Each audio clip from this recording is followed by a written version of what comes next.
Joining us today on our Book Talk segment, great to welcome a woman who's kind of fun job here, looks like, from putting this book together. It's called The Food Lover's Guide to Paris, the best restaurants, bistros, cafes, markets, bakeries, and more. And we're joined today by Patricia Wells. And Patricia, just kind of thumbing through the book the last few days, you probably had a lot of fun doing this. A lot of fun. But it's not all peaches and cream, you know.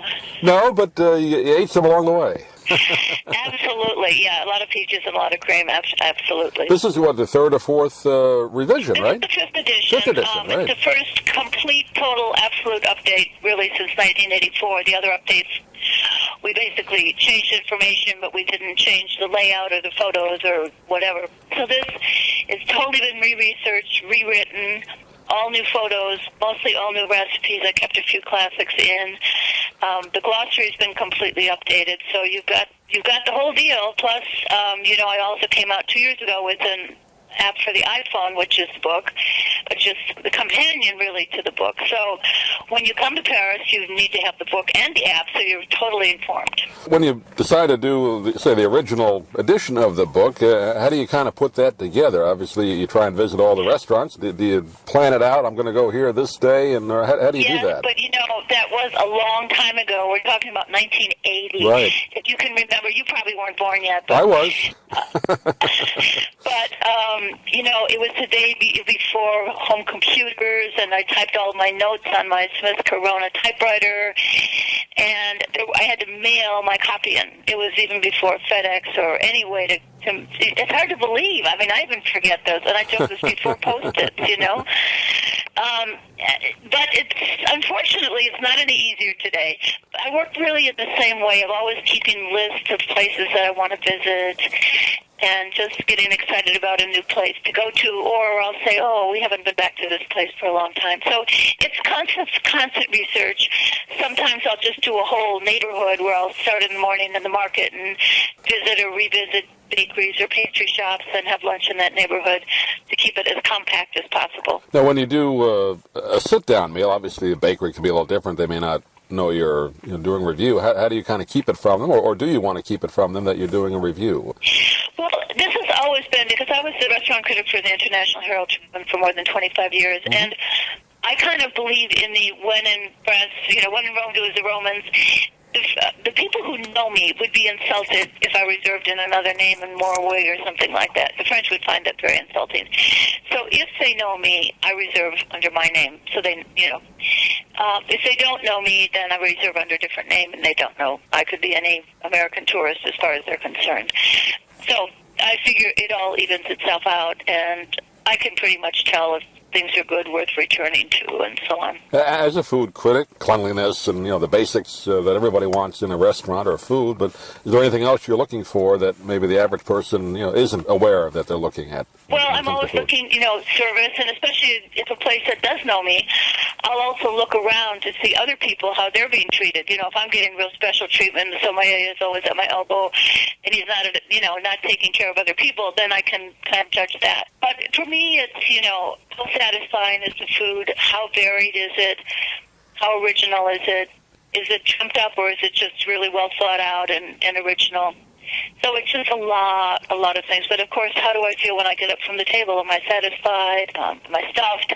Am I hungry? There's just so many elements to consider. Do you try and order different things maybe you haven't tried before? Do you order things you've tried before and see how that hard. I mean, the hardest part is when I go back to a restaurant and I really know that I want a certain dish, and I think, well, I really shouldn't have that. I should have something else, But don't feel sorry for me. No. Well, I've never been to Paris. The closest I've been is the Paris Hotel in Las Vegas, Patricia. So this book is going to help people like me who haven't been there. Well, when you come, this is what you should do. You should absolutely have the Food Lover's Guide to Paris and also the accompanying app for the iPhone, and do a little research before you go.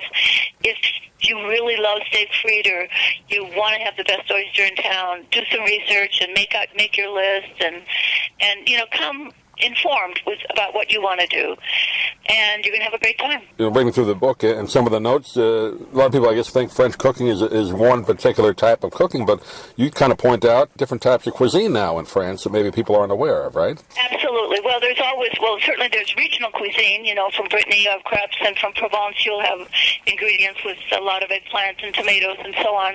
But there's also a tremendous Asian influence in the food today. You see a lot of different citrus like yuzu, and you see lemongrass, and a lot of the Asian ingredients are, finding their way into the everyday French cuisine, which I think is very positive. It's light. It's changes, makes things a little more refreshing. Yeah. Hamburgers, I understand from your book, they're popular in France. Is that a good thing or not? According to me, no. That's not what I wake up in the morning and saying, "Oh, I hope I have a hamburger today." But it's a trend, and trends come and go. So, and I have no influence on that one. So, but fortunately, there's so much else out there to enjoy that we don't have to stick with hamburgers. Is Paris kind of like New York? You can get the greatest inexpensive meal you want and the most expensive meal. You have to kind of pick what you want there, right? I think no matter where you are in the world, you have to be do some research and be conscious of what sort of place you're going to, what kind of money you're going to be spending, and so on. You put a lot of recipes in the book as well. Was it difficult to have some of these restaurants give you those? Sometimes they don't want to give that out. I found that most of them are really very eager to share. It's publicity for them, and in many cases, the recipe may have already been published in a book or in a magazine, so it's not like it's a secret. And you also give price ranges as well. I think that's important for people to know before they sit down. Extremely important. Yeah. Extremely important. You don't want any sticker shock, Is restaurant dining, I guess it's obviously, like we said, it can vary, but you can get reasonably priced meals there in some of the nicer restaurants? More and more you can, because the city has become more casual, and you don't have to sit down and have a 3-hour lunch, if you don't want to, although you can if you want to as well. But the whole neighborhoods have changed, and the geography of the city has changed, so that more and more young chefs are going into neighborhoods that may not be very well known, but they can get less expensive rent. They can open up a small bistro and become known overnight and have a success.